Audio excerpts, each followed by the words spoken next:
Okay, well, welcome everybody. Today's Talk Up with Doc. It's my honor to have an amazing panel as today's discussion is summer ministry. We've got a special needs panel with three amazing women, great disability ministry leaders from all over the country with varying sizes programs. And today we are going to be talking on how to do summer programming for our special needs or disability ministry, as hopefully we're going to be coming out of COVID and be able to do more. It's nice that we're starting to feel a little bit more normal. We're starting to see more people. More and more churches are starting to open up, which means hopefully we can do more programming, but we still need to figure out how we can welcome all of our families, because obviously not all of our families are ready to come back yet. So we need to continue to figure out how we can welcome everybody and be creative with that. But with that, let me have our panelists here introduce everyone. I'll just kind of go around what I've got on my screen here. So Beth, why don't you kick us off, introduce yourself and tell everyone about you and your ministry. All right, thank you, Doc. Ministries, right. Thank you. So my name is Beth Golick, and I'm with Key Ministry, which is a national organization that helps equip churches to welcome families impacted by disability. And we kind of have our history or our roots in those hidden disabilities and mental health conditions. I'm also the director of the Special Needs Ministry at Bay Presbyterian Church, which is a large church in right outside of Cleveland, Ohio. So thanks for inviting me to be here today. Glad to have you. Bronwyn. Hey, yeah, I'm Bronwyn Murphy, and I am the inclusion coordinator at University Covenant Church in Davis, California. I'm also a consultant and writer for Ability Ministry based out of Ohio, so keeping with the Ohio theme here. And yeah, out in California, we are slowly crawling out of our COVID cave. So yeah, it might look a little different than other places, but I'm excited to connect and see what we got going. Absolutely. And then Heather, go ahead and introduce yourself. I'm Heather Wimstead, and I'm an occupational therapist by training that I am helping to develop and helping to lead the disability ministry here at College Heights Christian Church in Joplin, Missouri. And our ministry is for adults 16 and over. Great.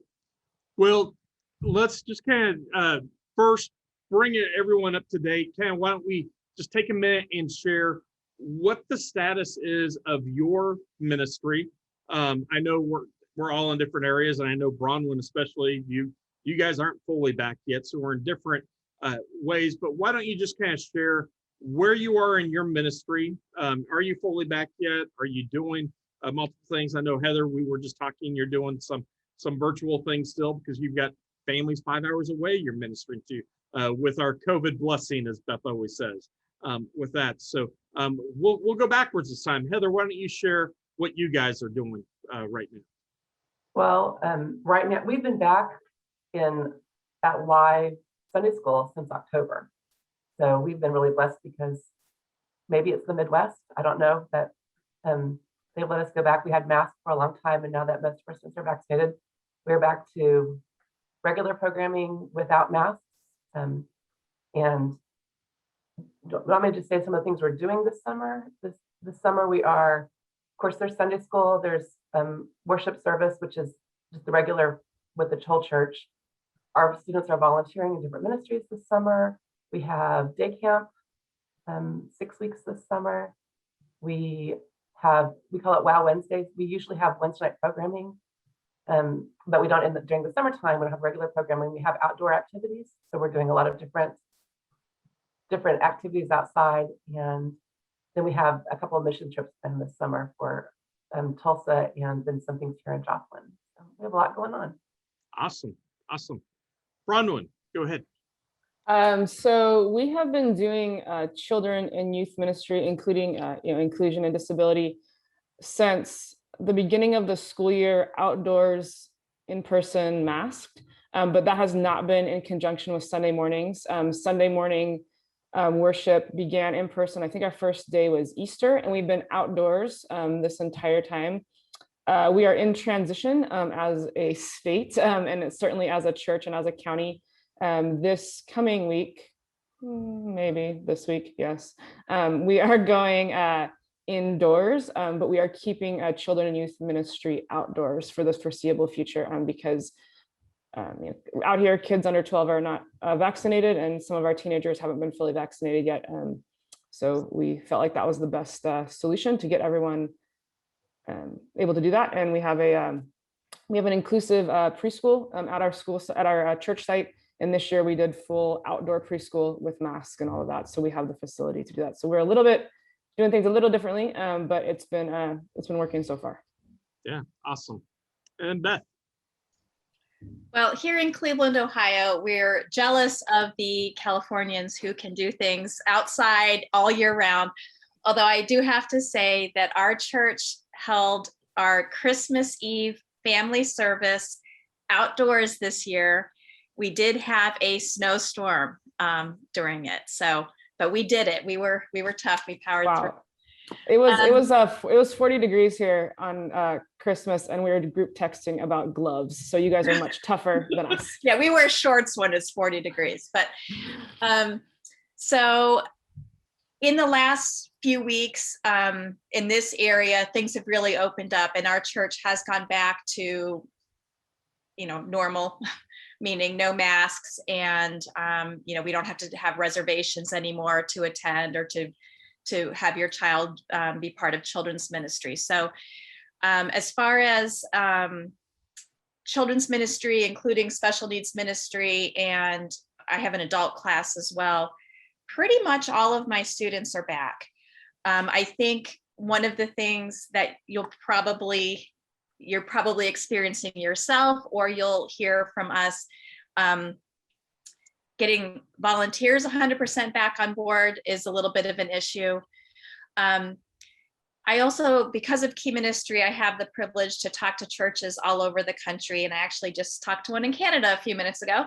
And we're seeing all different phases of reopening and reentry. So no matter where you are or what you're experiencing, there's, someone out there that's a little bit ahead of you and a little bit behind you. So there's just, it's not really one experience across the board at this point. Yeah, I can't agree with that anymore.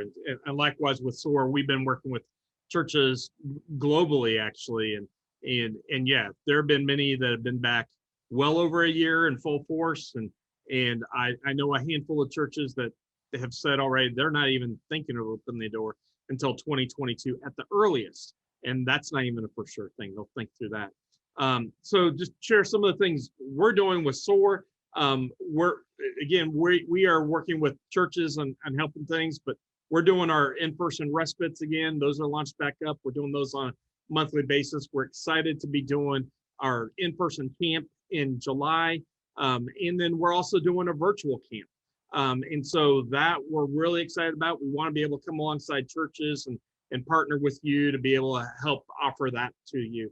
But one other thing I'm super excited about, and my brother Joseph is watching right now as well from Kenya. We'll give a shout out to Kenya right now, but SOAR is partnering with Hub of Hope on June the 19th.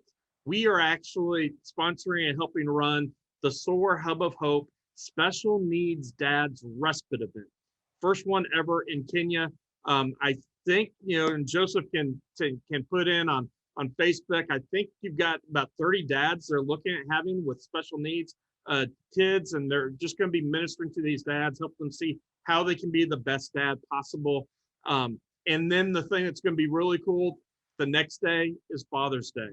Their team are going to go out to families, all these moms and kids with special needs in Kenya who don't have fathers, and they're going to be fathers to the fatherless on that day. So we're real excited as SOAR to be able to partner with them in Kenya to be doing that. So huge shout out to them there. We're very excited about this. So let's, first off, I know one of the things Beth mentioned was the volunteers. We've had a huge problem with that. I'm seeing, surprisingly, a lot of our families are ready to come back more than our volunteers are. And that seems to be a recurring issue with just about every church I've talked to. And that's affecting how we can do programming with that. So what are some creative things you're doing? How are you trying to get your volunteers back in? What are we doing different when we come to summer programming and trying to get volunteers there? Okay, I'd say one of the reasons one of the many reasons why we decided to do the children and youth ministry outdoors is because it increased our pool of volunteers, increased our pool of people who felt safe. I think on Tuesday, the state, California is saying if you're vaccinated, you don't have to wear a mask in most situations, but a lot of our volunteers expressed if they come back and they're around kids that are unvaccinated, they want people to be wearing masks. So we had a lot of discussions and made that happen. So I think, we are erring on the side of probably a little more cautious, but it has expanded our volunteer pool. The second thing in terms of inclusion specific, I have some interns. I have 6 this summer, mostly college students, high schoolers. And so they are committed to a certain number of hours per week ish. I don't run a tight ship, so it varies. But they are vested, and this is like the season that they're like, we are really vested in inclusion and making this happen for the summer. So I found that recruiting people and communicating like a focus and a purpose has been really helpful. And also recruiting, our teenagers have been at home doing Zoom for a long time, and a lot of them missed out on fall and winter sports and all the things that they love. So giving them an opportunity to connect with purpose has been really, I think, galvanizing for some of them. Yeah, I think with volunteers, I think there's kind of a few reasons why they might not be back. And so I think you do have the volunteers that are concerned, like a health and safety kind of reason, like that's their reasoning. I think you have a pool of volunteers who kind of got a little comfortable being at home, if you know what I mean. And that goes for the church in general. And then I think you have the volunteers that maybe if you haven't been communicating with them and providing opportunities for them to be connected virtually this whole time, it's just off their radar. And so, and that's one thing I know that SOAR and Key Ministry have talked about a lot over this last year, and I don't know, feels like 2 years, but the last year and some is connecting with your volunteers really like throughout this whole pandemic, even if there were not volunteer opportunities, although we talked about lots of, volunteer opportunities that sprung up from the pandemic. But so I think there's kind of 3 reasons why volunteers are not coming back in droves. And so Bronwyn gave some really great examples of how to address that first one when it's a health and safety concern. And so I think it's, I know you guys did Bronwyn did a lot of, they did some really cool virtual volunteer things and outside things. Anyway, I think we need to address kind of all 3 of those volunteer concerns. One thing that we're doing, we have a college town, and usually the college students have to get so many community service hours. And so it was easy to recruit volunteers because they needed to have the hours anyway. And then during COVID, they didn't have to have hours anymore. They kind of got rid of that qualification. And so we had trouble recruiting volunteers most of the year. But something that's happened this summer that we do a lot of summers is we do outdoor activities like parties every other week. And this year we called each home group leader. We have small groups in our church. And we asked each leader if they would sponsor one of the weeks. And so next week, we're going to meet at Sonic and play on the sand volleyball court. And Sonic's giving us a great deal on drinks for $1. And then one home group from church is coming and they're going to help play the games with our students, play volleyball and just hang out. And then in 2 weeks later, we're going to do, there's a theater in town that is going to come to dress rehearsal. And we have another home group that's going to come and be with us for that. So we have a couple of core volunteers that know the students well. And then there's some new volunteers every 2 weeks that are getting to meet our students. And we're hopeful that they will fall in love with our students and want to volunteer more when the school year starts again. Yeah, that's awesome. And I agree with what you were saying, Beth, with the 3 reasons that the volunteers aren't there. I think, kind of going even a little bit deeper, definitely they've gotten comfortable. I think it's also that out of sight, out of mind type of thing that I've seen that's happened a lot. And because of that, they just lose interest. They forgot why they enjoyed doing what they were doing. So we've got to find ways that we can bring that back to their attention. And then another one, I'll say there's actually a 4th one. And the 4th one that I'm seeing is because frequently it's the special needs ministry that lagged behind other ministries and really getting started back up. If a volunteer was ready to get going, they started volunteering somewhere else. And so they're like, okay, I'm already plugged in somewhere. I can't go back now. And so I've seen several, ministries lose their volunteers because their volunteer already got plugged in somewhere else, because the disability ministry was one of the last ones to kind of really get going with things, just because of the nature with everything with it. So those are hard, but I think we do have to try to really think out of the box, like everyone's talking about doing this, reaching out. And I know, Key and SOAR, we've really been preaching on how to reach your volunteers. And I think it really comes down to a lot of personal contacting, just calling them up and not necessarily even asking them to serve, but just checking in on them. Hey, how are you doing? How can we pray for you? How's your family doing through this? And then you can just share things that are going on with your ministry in that. And that can just kind of start that creative juice. Because the last thing we want to do too is every time we talk to a volunteer to be asking for something. Because they'll get to the point where they're just never going to take your call, your text, or anything too. And we all know how successful emails are. So email is not the best route to go with that. With it. So we're now in ministry. We know, the volunteers are an issue there. We can't talk to someone with that. What are some ministry ideas? How can we be creative to get things going again, get our families back, do some actual ministry programming? This is going to be a very different summer. Last year was a summer that no one's ever experienced before.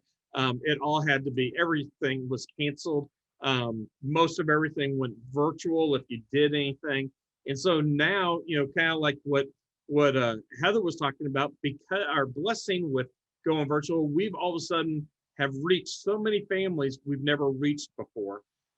And it's vital as a church and as a ministry that we continue to reach those families. We cannot shut off. So we need to rethink how we do ministry on the weekend so that we can have both, because some of these families just can't come still. So we'll have to work through that. But what are things that we can do programming wise or thinking out of the box to reach these great families of ours? Well, we have a volunteer that her job is just to minister to the families virtually.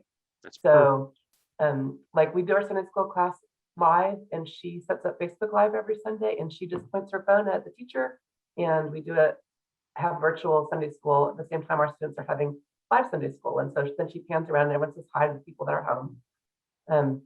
She calls them during the week, or she checks on them.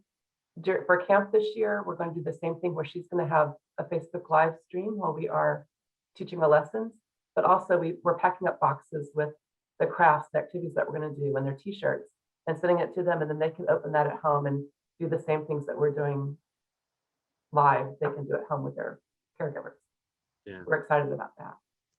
Yeah, I love that. And that, I want to echo what you said there, is that you guys volunteer specifically for the the virtual component of it. And that's what I'm encouraging every church I'm working with now, because as ministry leaders, coordinators, directors, we already have our plate full. It's already been hard. And now we're trying to add on this whole virtual component.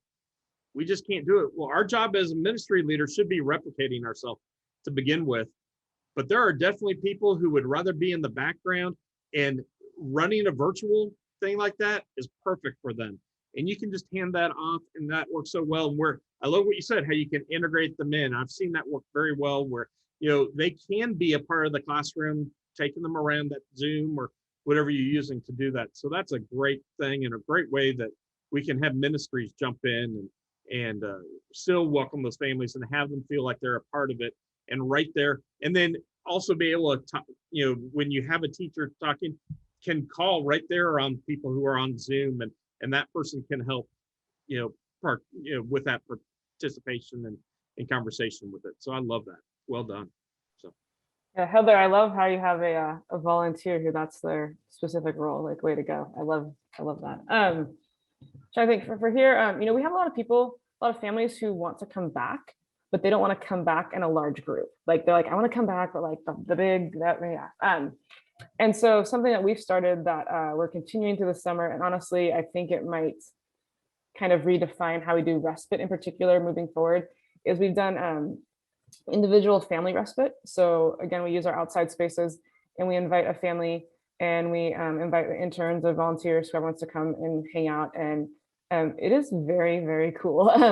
We've done respite in the past where we had, the big one, and that is great. But that is not going to meet the needs of our community right now, I don't think. But these individual respites are. We started it for one family in particular who were like, yeah, let's do this, and it kind of caught on.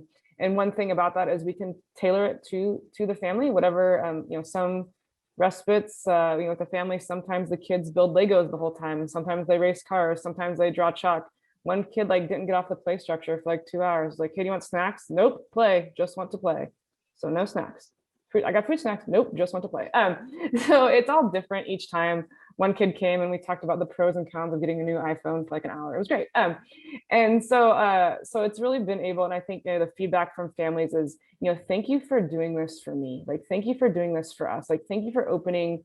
I can't believe you got 4 teenagers to come to play with my kids on a Saturday. How did you do that? So, well, God did it. They did it, right? So I think it really has been a time and an opportunity to really look at individual needs of our families and say, how can we meet those in this way? And again, engage volunteers, because they'll come if they're like, hey, you want to hang out with 2 preschoolers for 2 hours on our playground? They're like, yes, I'm there. And so yeah, that's been really great. And I think it is going to redefine how we do respite moving forward for the foreseeable future. Yeah. Yeah. And you can't talk to me without me mentioning a pandemic blessing at least once, right? But I thought of you, Beth. I thought of you. But that is absolutely 100% a pandemic blessing. This is such a good opportunity as our churches kind of start to open or are totally back open.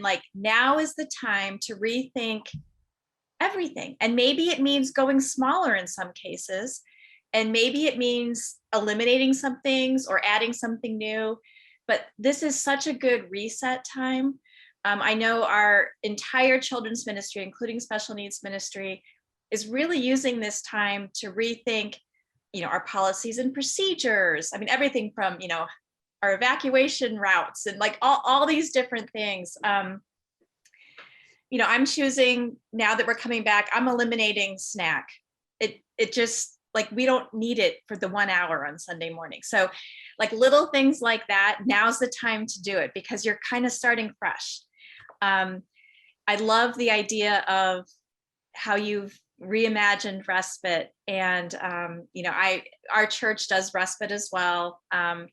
Not as big as the one Doc does, but pretty darn close. And I'm thinking that our first one, we're gonna go smaller, and I think that's fine. I think this is the time to do it. So pandemic blessing. No, absolutely, and I'll piggyback on that. So first, the best advice I can give any ministry director listening today or whenever you hear this, give yourself permission to fail.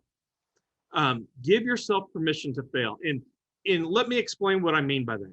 I don't mean that you're going to mess up and it's going to fail. I mean, try something. Be willing to take a risk. We don't know if it's going to work or not, but take the risk and see if it works. And guess what? If it doesn't work, it doesn't work. You move on. But there are so many things that I can say for me and my team, we have taken a lot of risk in the last year, and the overwhelming majority have worked and been very successful. We did that because we allowed ourselves to fail. I told my entire team, I give you permission to fail.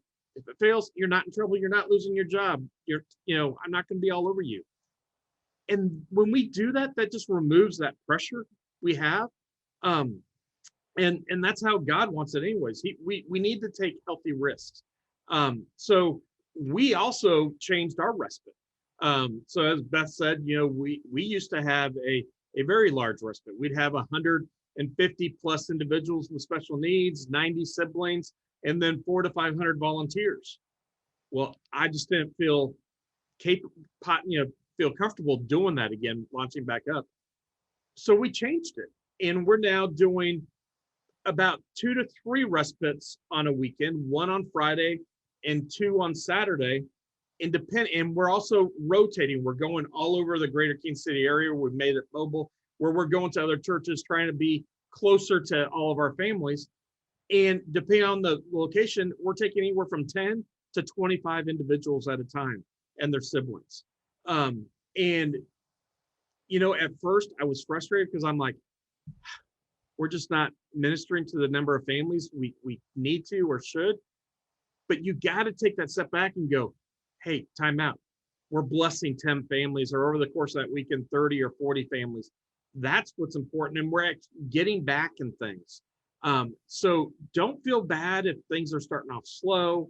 If you're doing just a few, like Ron was saying, they're doing a single family respite. That's marvelous. You're blessing one family, and that makes a difference. These families haven't had a break whatsoever. 16 months now, 18 months, and they desperately need it. And so anything we can do to help them out is huge with it. We're hoping to be able to do one of our big respites again, but we're looking in September as that possibility. And so for us to kind of help with that, we're telling our families, if you come to one of our small ones, you can't come again until we go through everyone, just to make it fair with it. So there are things that you can do to make things right and make things flow better for your families. But again, thinking out of the box and thinking how, sometimes we are going to have to take that step back, make things smaller, and it's okay. There's nothing wrong with it. We used to feed everybody. We stopped feeding. We now are doing prepackaged snacks. We got the little package of goldfish or whatever, the pretzels, and just have it there. Sure, make it a whole lot easier for my team, for our volunteers, and just telling the families ahead of time, hey, we're not feeding them, it's okay.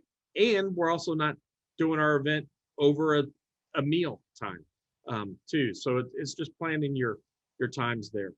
I'll say real quick, Doc, and I think we've all kind of talked on this a little bit. If the true purpose of disability ministry is right to make the gospel accessible, I think sometimes slow and small, is almost, it can accomplish it in a different way, because you are meeting families like really specific needs. And we did big respite and all these things, and they're great. But I think when you're rethinking this and you're doing things a little smaller and slower, families definitely see that and they're like, oh, like I'm part of this, like you're considering me, and they have more access than they did before. Because now instead of, there being one of many, right, we're like, no, we are taking these 10 or these 5 or whatever. And I think that is kind of a little bit, antithetical to like what church is like, how many people come, but it's like, what is really the purpose of what we're doing is to make the gospel accessible, right? And so that's how it works. So just Absolutely. An encouragement off what we've said. Yeah. And so it's, and again, the thing we have to remember that sometimes we forget as ministry leaders, but a true disability ministry, a true special needs ministry, you're serving the entire family. We're not just serving the individual with a disability or special needs. We're serving that entire family. And so, figuring out how we can do it. The other thing that we can do, and again, think out of the box, and there are multiple churches I've worked with now, especially the last several months in preparing for this. Maybe you're not able to do a full respite anymore. Partner with another church. I know, and for instance, I'll use, and Beth, I'll use you guys.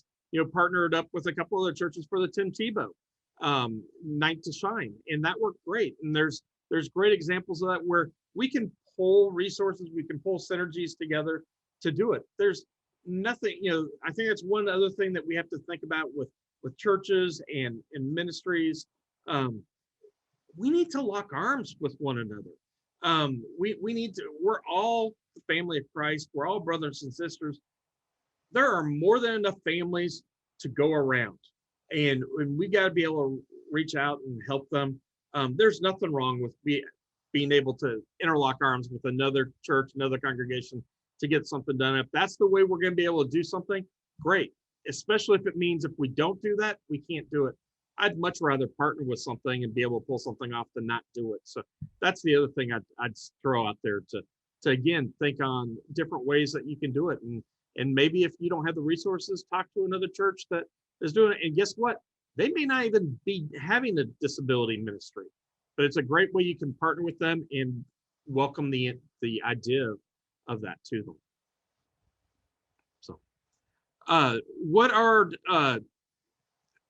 you guys doing any new programming this summer that you've never done before to try to think through this, or what have you thought or what have you heard about from others? So I'll throw out something, and we're not doing this yet, but this is something that, because of the nature of Night to Shine this past year, so it was a virtual event, it gave us the opportunity to work more closely with group homes because we provided them with the virtual experience. So we brought yard signs and we provided goodies, a meal, that type of thing to group homes. So we worked with, I think it was 13 area group homes in a way that we've never been able to before. Well, what's really been on my heart and my mind lately is how can we really build on some of those group home relationships to bring the gospel to more of the residents. And so what we're kind of looking at right now is starting to have conversations with a few of the group home directors to say, like, hey, what might work for your particular home?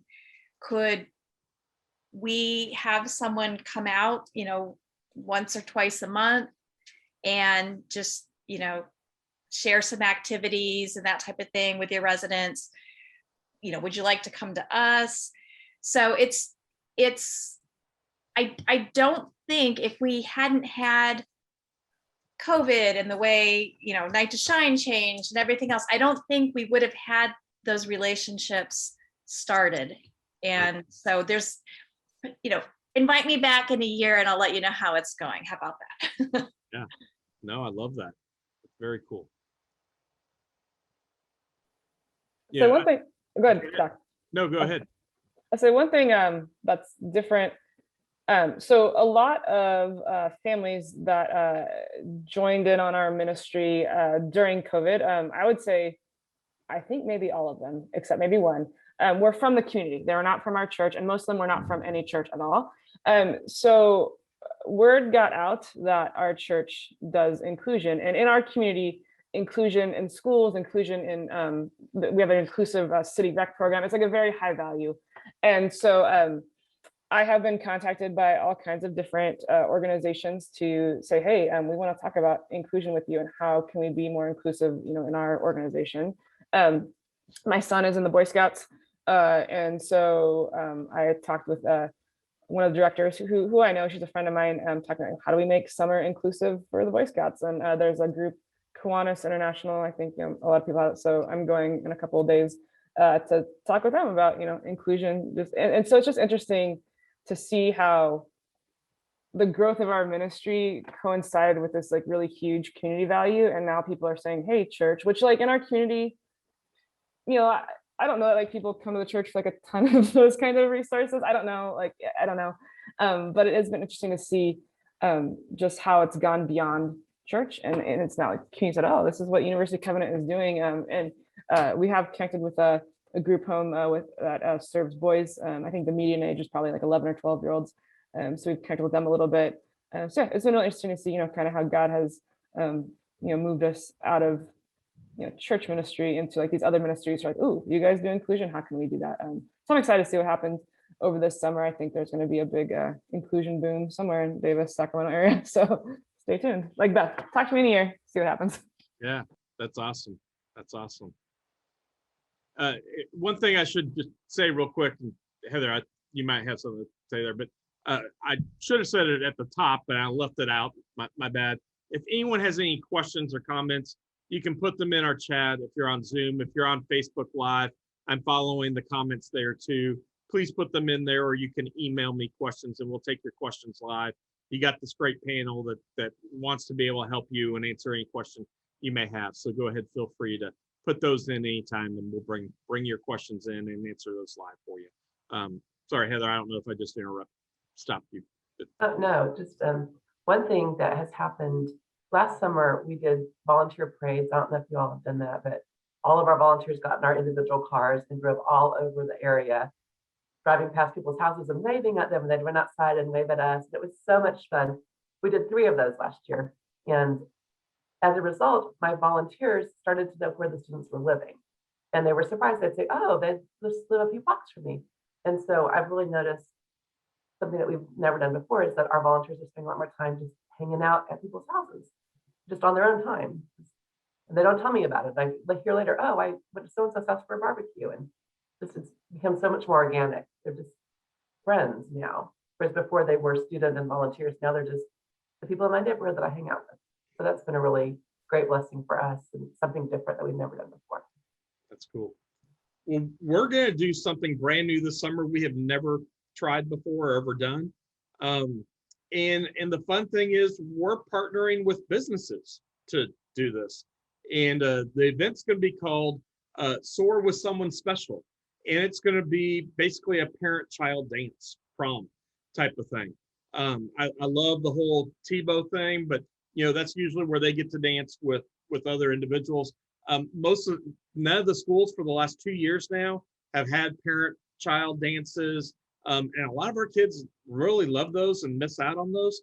So we're going to do our own and be able to do that. I've got a business organization here in Kansas City that's going to host it for us and try to get all kinds of partners. We've already got a florist who wants to help with corsages and things. And so it's going to be a real cool thing where we're going to be able to offer this to our families and at a pretty reasonable rate to be able to get them in and just have a fun night to be able to celebrate them and give them, just again, let them kind of forget what's going on and just have fun. So, and then it gives us a way to also, like Brian said, just be able to share the gospel to them, drip it in different ways. We'll just share a little devotional there with them, let them know how special they are, how God created them on purpose and for purpose. But that's going to be something very new for us. And it's amazing, when you try to do this and you start talking to business leaders in the community and you tell them when you want to do something like this, how they light up and they're like, oh my gosh, that is so cool.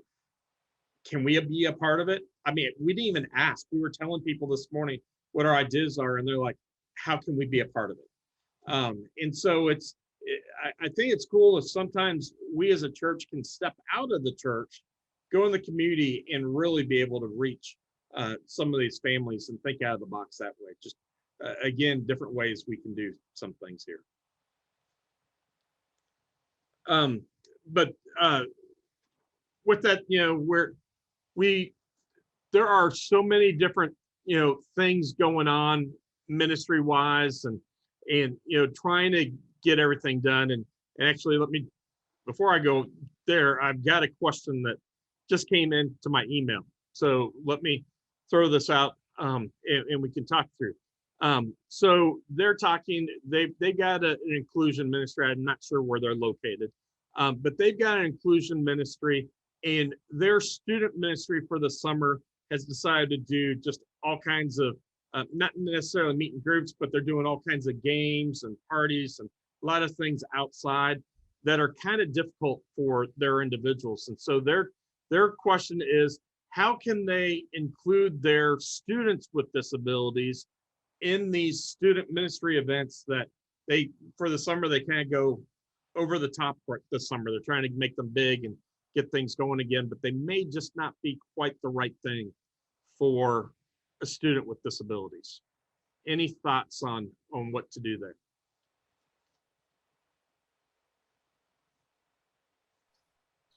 I guess my suggestion would be, are the student ministry leaders, like the staff or whoever's planning the events, are they aware of maybe what the potential needs are in the entire student group? I mean, not every event, and I'm not talking student ministry, I'm talking like there are things I don't like to do. So not everything has to please every single person, but there are ways you can adapt many things and ways to include people and not exclude people that maybe they're just not aware of what the need is. So I guess without knowing, the particulars, I guess I would start there and just have a conversation. So our church staff, we're going to have actually just a brown bag luncheon to just talk about disability in the church, and just so that we're kind of all on the same page as far as thinking outside the box and just being cognizant of what the variety of disabilities, including hidden disabilities and mental health conditions that are represented in our congregations, and how we can make some pretty easy adaptations, whichever word, accommodations, to really welcome more, more people. And so I guess I would start there. Yeah.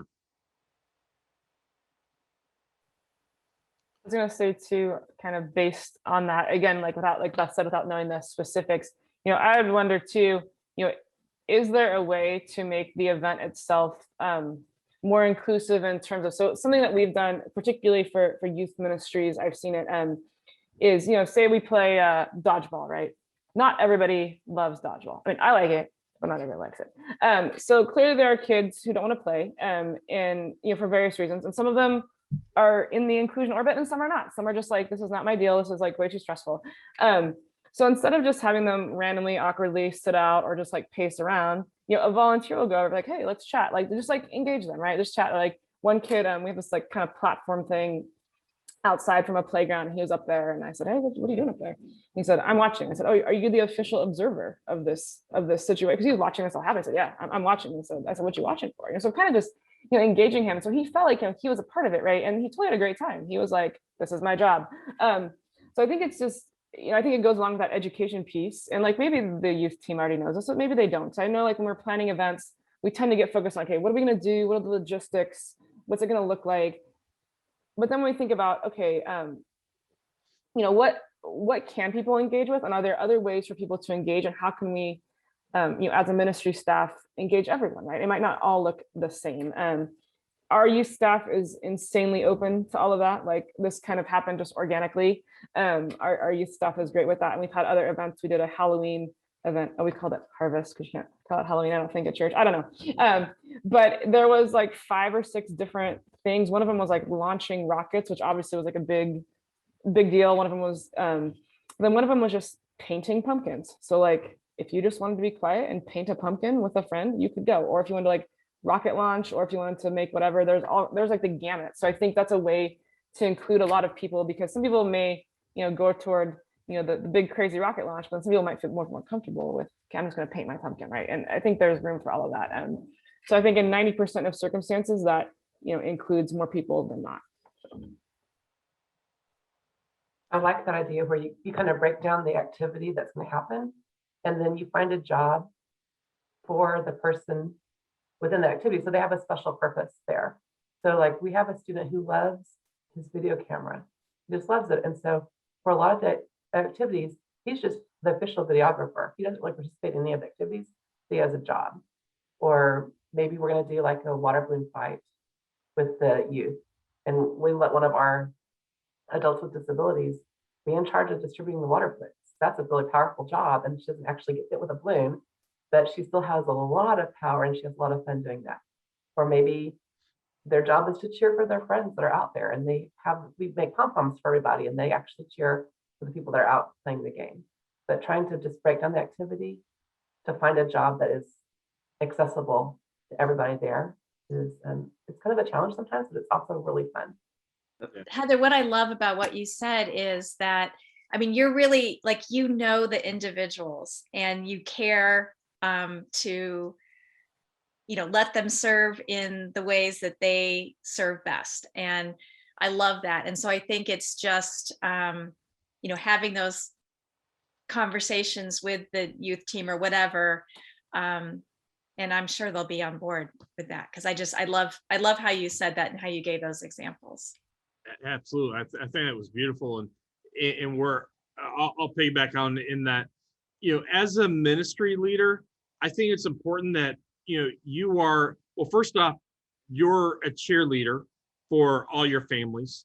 But it's also your job to be an educator to every ministry in your church. Because again, you know, a disability ministry shouldn't just be only in a children's ministry. It should really be in every single ministry there is. And that includes, you know, worship, it includes greeters, it includes everything. And that's how we truly become an inclusive church. But that's your job to help, just like I love what you said, Beth, your staff is having a disability luncheon where you're going to be talking through things. That's what's needed. So when I was on staff at church and doing ministry, I made sure I was in the planning meetings for the student ministry. I was in the planning meetings for all these different, it added a lot of extra meetings to my schedule, and we all hate meetings, but it prevented the surprises that came up. I was able to talk to them, or we were in a service and, they were saying, yeah, we're going to have all these cool strobes going on. I'd be able to say, all right, time out. Strobes are not a good thing. We have 2 kids who that's going to immediately trigger a seizure. Oh my gosh, I had no idea. And so we can talk through that. They literally don't know, but they desperately want to serve all of their students. And so it's not that they're trying to, segregate or try to alienate any of their students. It's just they don't know how to think through that. And that's our job as ministry leaders, disability ministry leaders, to come in and help educate and help do that with it. So, I want to encourage anyone there listening with that. Got another great question that just came in that's coming up. And I know this has come up for me multiple times. And I'm sure it's coming up for others, but someone just messaged me. They're down in Texas. Their older elementary kids this summer have decided to go have an off-site camp. Well, they've got some families that would like to send their individuals with special needs on the camp. How do you do that? Do you get it? Their kids require buddies, but they're not prepared to do that with the camp. What do you do in trying to be all inclusive, having a camp for elementary without telling families, no, this isn't right for you?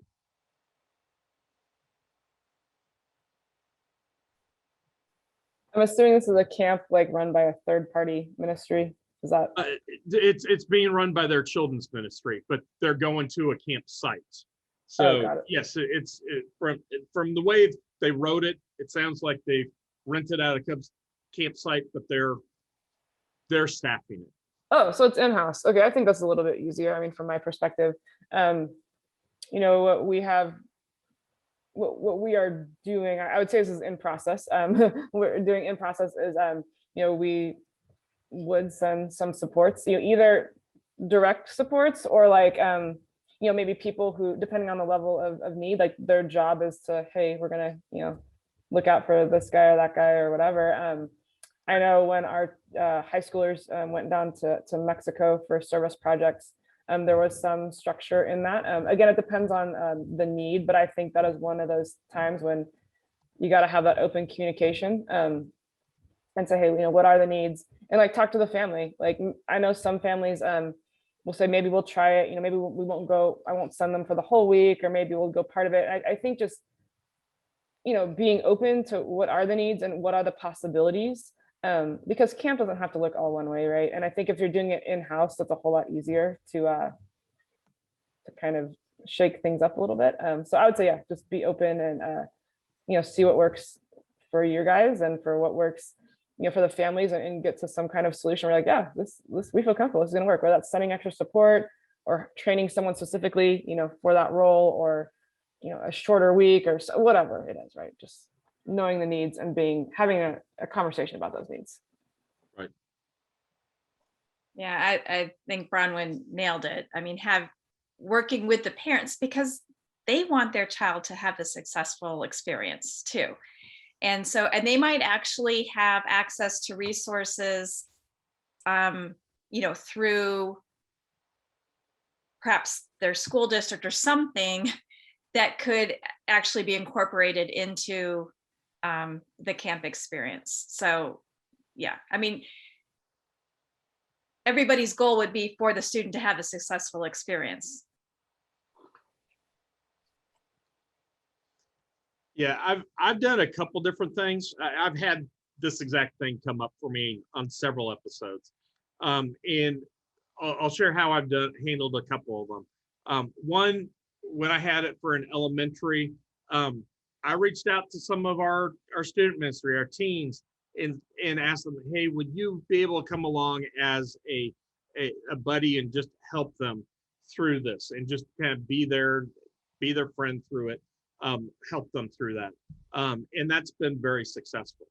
But we also had something that was for our student ministry, that over spring break, they had a trip that was called Destination Unknown, where they would load up in a bus. They would tell these kids to pack for cold, pack for hot, and they didn't know where they were going for the next 5 days, and they were living in a bus. And they have a blast, but they're literally on the road nonstop. They get wherever they go, do the fun thing, and then go again. And it's draining for any neurotypical kid, let alone an individual with special needs. And on that one, I just had to have the hard conversation with the family saying, I would love to have them go. I don't think they're going to do well with it.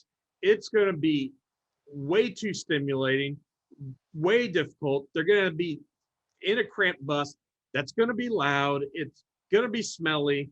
You're going to set off every trigger they have. And they're going to be, for 5 days, just downright miserable. And it was when I had that honest conversation with them, they're like, oh, I didn't realize it was going to be all like that. Yeah, that is not right for her.